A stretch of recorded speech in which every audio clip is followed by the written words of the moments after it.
Hi guys, Myfitnesspal the myth. Not quite, bit of a clickbait tagline, but I have your attention now. Look, we talk about calories are the most important thing, getting your protein up is vital for your goals, and that the type of foods you eat ain't that important, Stick within your calories, hit the protein, and the results will come. But your calories and your protein are made up of foods, obviously. And a lot of people struggle with just being given the numbers, just being given the maths and saying, have at you, okay? And it's not the easiest thing to do if you have a deficit to maintain for a couple of weeks or a couple of months in order for you to lose weight. It can be quite tough, it can be quite challenging, okay? So what you're really looking to do sometimes is make choices that help you stick to a diet that was similar to what you had been eating before, but the calories are just lower and the protein just a bit higher. So for the first time ever, I'm going to show you some of the stuff I actually eat that helps me do that. Again, a lot of this now is shown to me by my lovely girlfriend Sinead, who is on a bit of a fat loss regime herself, so she's had to delve deep into all the low calorie options that are still pretty tasty. Firstly, I'd like to start off with sausages, okay? Usually no place in a fat loss diet, but came across this, right? Hodgins low fat sausages. You're talking about 30 calories a sausage, which is a big drop compared to regular sausages. Not that now I can have 10, okay? It's essentially, you can fit a couple of these, 3 of these sausages, about 100 calories, and you can easily fit that in. That's going to make breakfast a lot nicer. That's going to make your, let's say, make up fry. If you kind of have one piece of pudding, a couple of sausages, some bread, that's essentially your fry up, yet it's low calorie and it fits into your goals a bit better. Other great things for the crisp fanatics, found these only yesterday in deals, was the Snacko Jacks. I think they're only, what are they, 90 calories a bag, okay? Pretty tasty too, and they come in the 6, or this was in a 4-pack. Portion control is sorted there. Another thing with the portion control, these chocolate bars you can get from Aldi, comes in a pack of 5, I think, that you can literally just slot the one out and eat it.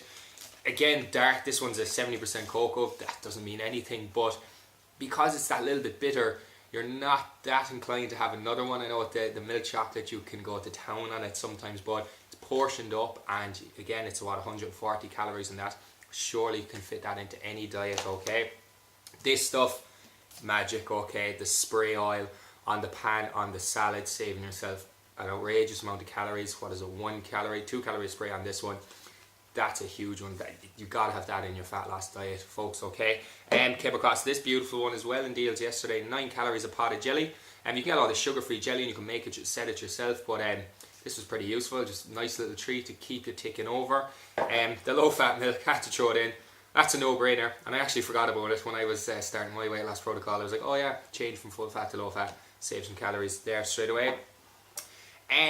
Giving up the butter on my toast was a big one because I was horsing into it, lashing out. I go through a brick of Dairy Gold a week, so I had to change to something, but I wasn't giving up my toast, so I changed to jam and no added sugar jam from Fuelon. I think they're a car company, which is always good.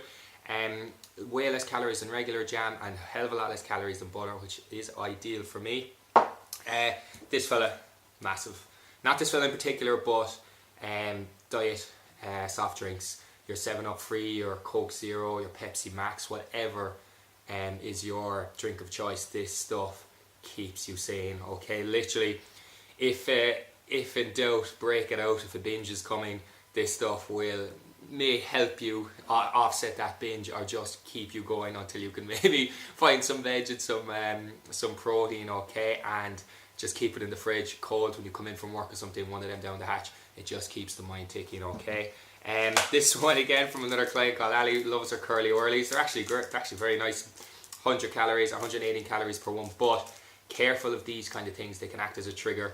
I know I had one last night and I was nearly reaching for the second one without thinking about it because you inhale them, okay? Last but not least, or second last I think, the whey protein powder.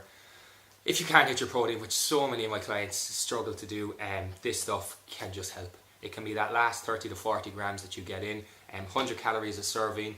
If you buy it in a size like that, maybe 50 cents a serving, cheap and cheerful, okay? Get a flavour that you like, that's about the only thing.